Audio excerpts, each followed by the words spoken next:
basically we're here in Sheffield. It's the 40th anniversary since the Battle of Orgreave on 18th of June 1984, when of the arms of the state by the police, miners were violently brutalised.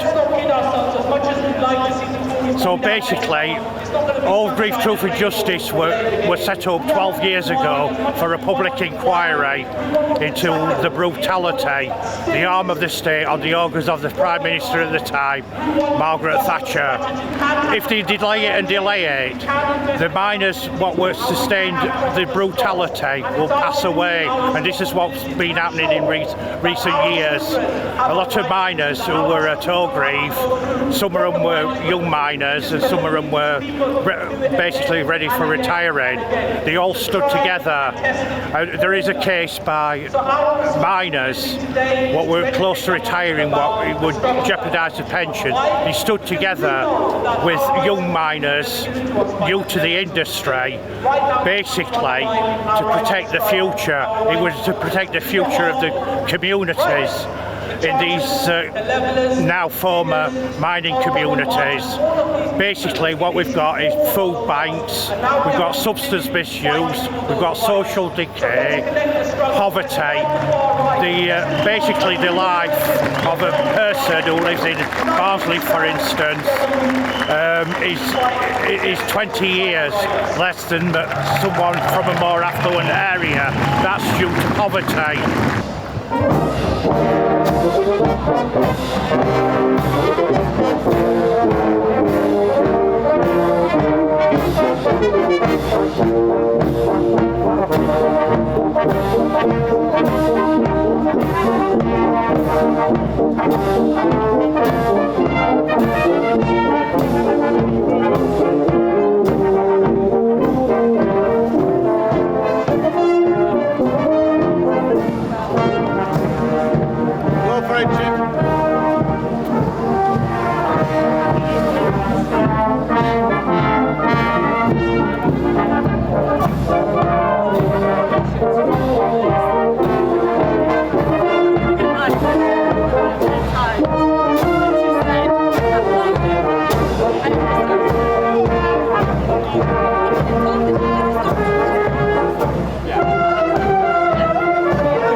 It's not the disabled, it's not the people without a job, it's not the people that these in our political elite of all parties demonise.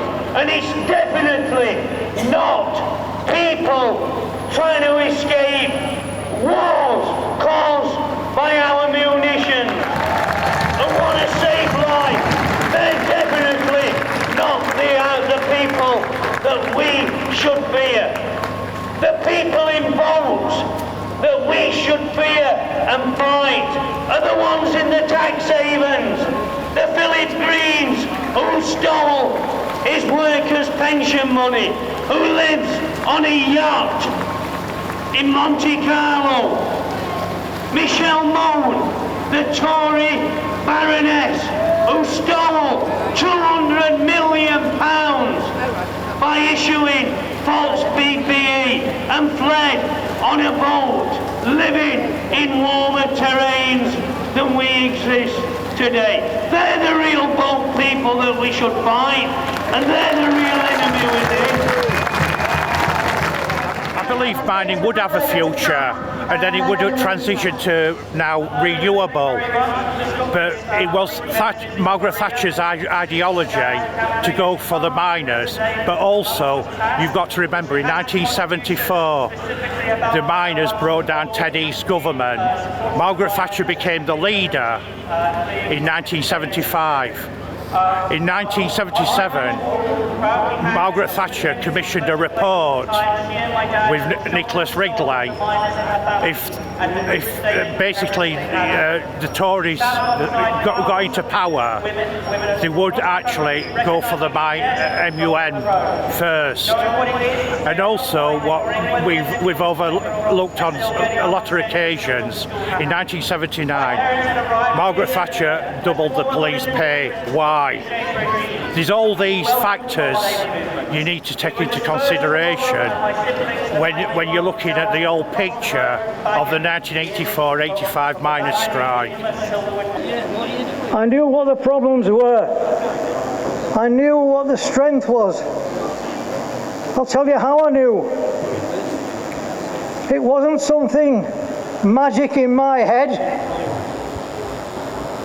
George Moores, a member of the South Yorkshire County Council, responsible for major incidents, passed to me a document sent down from central government telling them how many police were drafted in to South Yorkshire, and in particular to deal with the area in and or around Orgreave.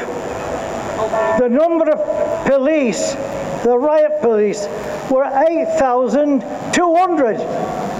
That was the figure.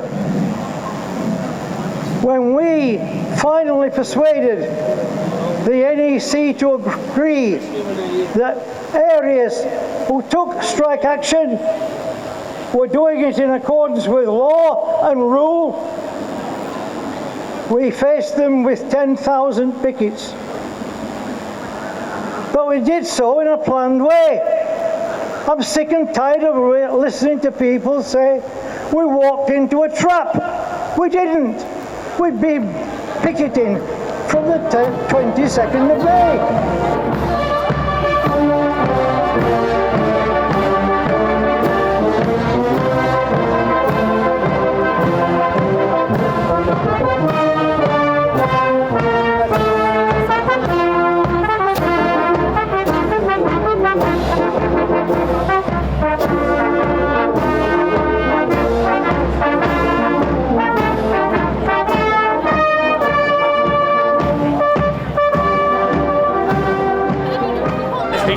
It's all intertwined, and not only that, in 1987 they brought anti-trade union law quite draconian that you could not second picket.